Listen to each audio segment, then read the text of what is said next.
This podcast is brought to you by the Environment Institute at the University of Adelaide. For more information, visit our website at www.adelaide.edu.au/environment. I'm very glad to be here because it's a great honor to be together with these great guys who did a wonderful job worldwide, because this is a very, very well-known project all over the earth, the Otway Basin project. And we are the cousin, and we are, if you take in age, 4 months later with injecting CO2, but it's also down there. I don't want to go into all details, maybe 3 or 4 slides only. I will hang on a little bit. That's where the carbon is today. 800 gigatons in the atmosphere, 40,000 gigatons in the seas, and 55 million gigatons in rocks. And we put per year approximately 1 gigaton into it. And if we do a proper job, then at the end, it should look like that downstairs. We will have a lot solved in saline water. We will have part of it reacted to rock, to minerals, and only a little bit will remain as gaseous phase beneath the cap rock or in these fluid-filled areas. We also have a lot of partners. We also have projects where we cooperate or collaborate. Ketzin is close to what we nicely call mega city, a bigger city here. Not from the area, it's the same area than Adelaide approximately. We have there also sandstones. Many people think CO2 is stored in big caverns. No, it's the small pore space which are filled with water, and you can pump in CO2, and at the end, the physics is the same in Europe than in Australia. You will end up with 30 to 40%, and these are the 30 to 40%, which is the oil you cannot get out of the pore space. It's the same, even if you want to get it out, it will stay down there. Some will be solved in water, like in sparkling water. You have CO2 solved in water, and with increasing temperature and salt content, this decreases. That's bad for us, but it enhances the density, and so there will be some movements. And then you can generate wonderful minerals. If you use, for example, olivine, which is the simplest one, then you get exothermic reaction for all minerals where you have magnesium, iron, and silicate. And you simply produce carbonates. It has one disadvantage. It generates also this SiOH4, or I called it here SiO2, which is much simpler, and it covers the surface, so the reaction becomes slow and slow and slow. So this needs long times. The Otway project and the Ketzin project had one common thing.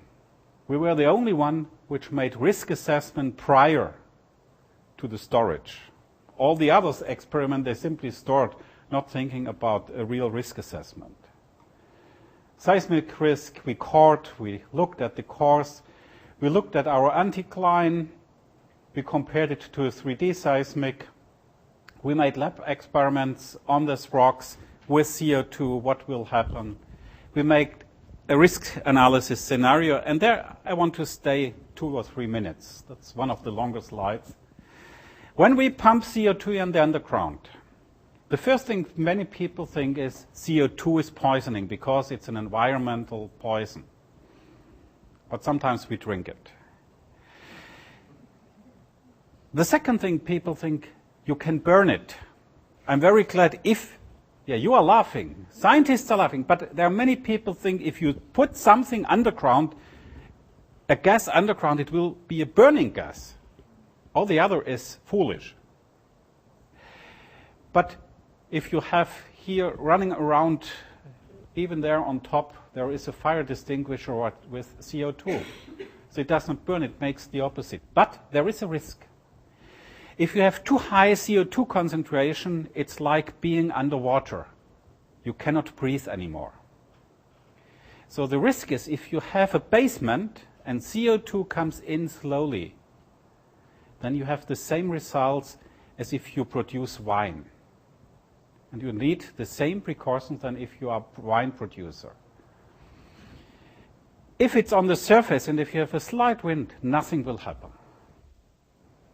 In Ketzin, the major risk is that journalists visiting the site will have an accident. The second biggest risk is, or the only in this case, is that some CO2 will bubble up the well. But there we have a basement which is filled slightly with water, and we will see if it's bubble, and we measure it with CO2 sensors and so on. But the highest risk that you release CO2 out of such a structure is the well itself. So we have carefully to look at the well. We have also faults. You have seen it on the slides before, and there many people think a lot will go through. We know in Ketzin it's a closed well. It has a very low permeability. But let us calculate as if it would be open. We simply make it open, put coarse-grained sand in, and calculate what will happen. After 50 years, the CO2 will end up in another layer, in this one, which had been an old gas storage site. 10% in 50 years. In another 50 years, it would be 1% in the groundwater. So we need monitoring to see about the risks. But these are the risks we could identify and we could work on. And after we have identified, it's the same. Physics is the same. Permission procedure is different. So these are the permission for an experiment. We did simply an experiment because we pump CO2 down, same as in Otway. We want to learn more about monitoring. Also, the drill rig look equal. The only thing you see at the end is the installation for our CO2 tanks because we have no pipeline. We make hydraulic tests. We make some monitoring. The monitoring was explained quite well. We did some 2D, 3D seismics, geoelectric measurements, temperature measurement, flux measurement, gas measurement. We also have had problems. Our formation didn't want that we pump something in. Did you know that there is life in 800-meter depth? It's more life beneath the surface than above. If you dig 1 meter down and then you go deep down, you may have 100-fold the biomass than above. And they liked our drilling. They eat the drill mud. And they produced due to different reaction sulfides which blocked our screens. We pumped it out. We learned a lot about deep biology. Okay, we did seismic. It looks everywhere the same. It's beautiful, isn't it? We have a valley. We have also these kind of Veloc data. We also make 3D seismic. We look at the cement and how it degrades.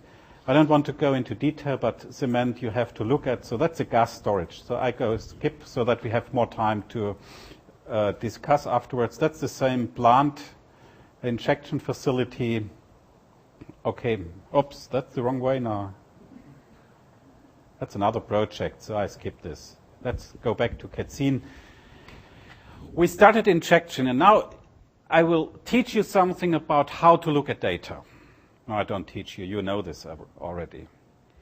This was the start of CO2 injection. The green line is the CO2 flux out of the ground. We measure 60 centimeters in the ground, and when we started to pump in CO2 in 800 or in 650 meter depth, the CO2 decreases the flux.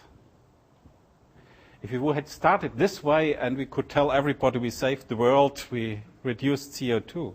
But that's not the truth. If you start in winter time, it goes up. It's the opposite than here in Australia, I'm sure. Physics is very different here because summer and winter are changed. If it's cold, the microbes don't make biocenosis. If it's hot, they do. That's simply a temperature effect. And the size of the symbols would be more than 1% of the CO2 we pump down. On a 3 by 3 kilometer area there, you get 30,000 tons of CO2 out every year. So it's not measurable. So we did the same YouTube-like thing. It's a little bit different. If you want to learn more about the differences, simply come tomorrow. We will have some discussion about how to optimize monitoring. If you see here something, I don't see a lot of things here. Seismically, we have big problems to see anything. We use the resistivity log. We put it outside the wells. I guess that's the difference to Otway. And you can see here how after injecting CO2, the resistivity goes up. If you are interested in more details, simply come up after the talk. And we can see that it's going along like in a river, the CO2. So you can monitor, you can observe.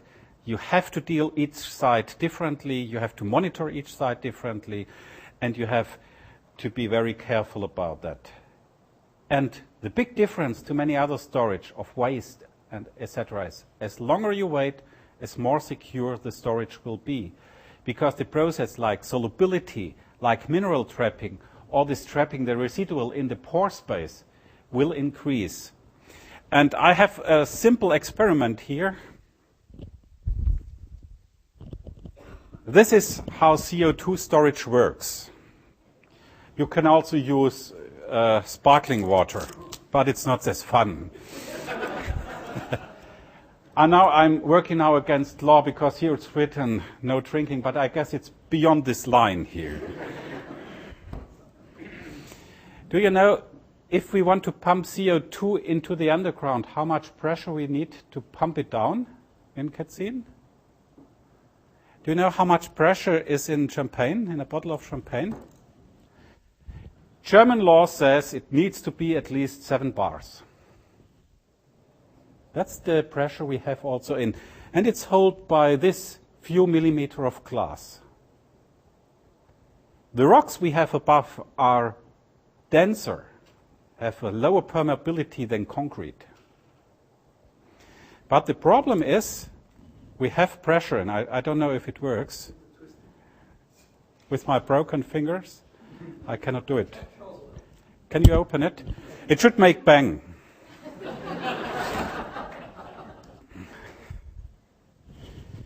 So the tricky part is Perfect. So the tricky part is we destroy the cap while drilling through. And if you have ever made a hole in such a bottle and then tried to make it with chewing gum or something like that dense, you will get into troubles. So that's the tricky part where we learn most at the moment. And then we have something water, or here it's something else in like water, I guess it's yellow water. It's not sparkling water. What did they tell me? Okay, if you look next time when you drink champagne or sparkling water, the CO2 doesn't move along the glass. It goes straight through. And that is what John mentioned before, the wetting behavior. Water wets the glass much better than the CO2 does, and therefore it's kept in the pore space. So you can see this in here. If it doesn't work, simply take a tissue and wrap it out, then it works much better with the whole thing.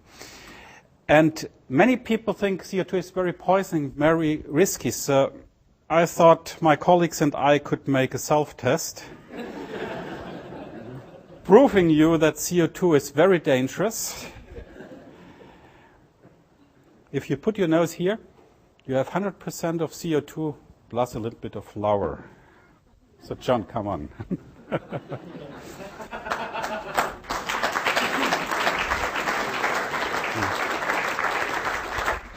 That's my way to say thank you to these great guys here in Australia, which helped us from the beginning. This guy, Peter Cook, here was several times in Potsdam.